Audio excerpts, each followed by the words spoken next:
হযরত বায়েজিদ বুস্তামি ছিলেন একজন বিখ্যাত ইরানি সুফি সাধক, যিনি সুলতানুল আরেফিন নামেও পরিচিত। তিনি ইরানের বুস্তাম শহরে জন্মগ্রহণ করেন।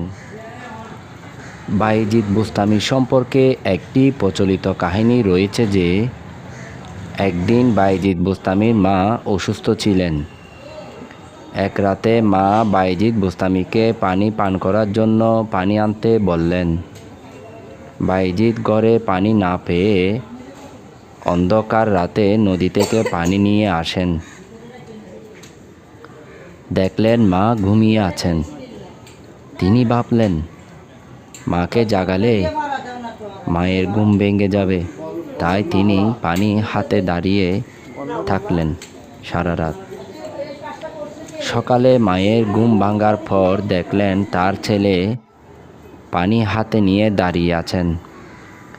তিনি অবাক হলেন এবং খুশি হলেন। মা প্রাণ ভরে ছেলের জন্য দোয়া করলেন।